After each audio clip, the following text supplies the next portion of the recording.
İnin mənə zorakılıq o eləyən şəxs, atam gedir onu tənbih eləmə, niyə, nə forma, onu demirəm, nə də o mövzu deyil.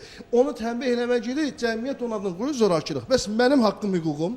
Deməli, burada əsas məsələ, ədalətdir. Düzgünlüyü qorumaq lazımdır. Nə zorakılıq olunsun, nə də zorakılıq olunan Ramal müəllim deyən kimi ona elə bir cəza versinlər ki, onun da hüququ bərpa olsun. Bəli, bunun da haqqı bərabərliyi olsun. Meyyar, siz elə davam eləyin. Yəni, o ədalətli olmaq deyəndə, o ədalətin meyyarı nədir?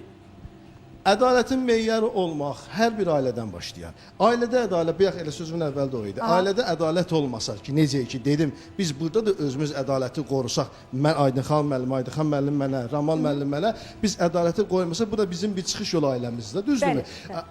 Ədalət elə ailənin özündən başlayır. Əgər ailənin özündə qaynana, qaynatan ardıca ana danışırsa, bu da ədalət olmaz.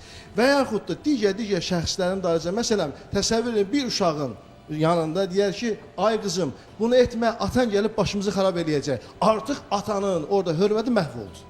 Amma deyəndə ki, ay qızım, atan gələndə əsəbləşəcək, sən Allah bunu eləmə. Bu deyiş tərzindən, o deyiş tərzindən arasında gör, nə boyda ədalət var. Onu da deməli, biz o uşağın cəmiyyətə, şəxsə, insanlara qarşı zorakılıq törəməməsində səbəbkar da bizi, törəyəcəyində səbəbkar da bizi. Amma bir şey deyim, siz bu cəmiyyətdə çaxnaşmaya səbəb ola bilər. Məsələn, kimsə mənim hüququmu pozubsa, mənə zorakılıq eləyibsə, o demək deyil ki, mən də gedib bu şiddəti digərlərindən çıxarmalıyım. Mən öz, belə deyim də, haqqımı həmin o şiddəti görən insanlara onun üzərinə yürüməliyim. Yəni, mənə günah olmayan bir insanlardan çıxartmamalıyım. Onunla bağlı bir kəlmə, bir söz deyim.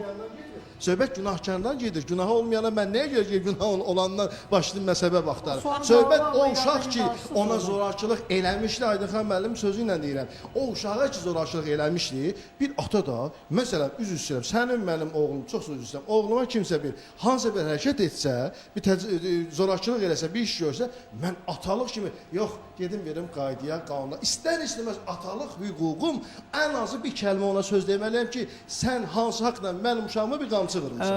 Atalıq hüququnda yox. Burada o demək deyil ki, bir cəmiyyəti arası sürü yox. Sadəcə atalıq hüququm, vicdanım və o uşağın qarşısında görür ki, mənim atam məni müdafiə elədi. Bax, ədalət bu. Rahim mənim, amma məsələ burasındadır ki, biz demokratik, hüquqi dövlətdə yaşayırıq.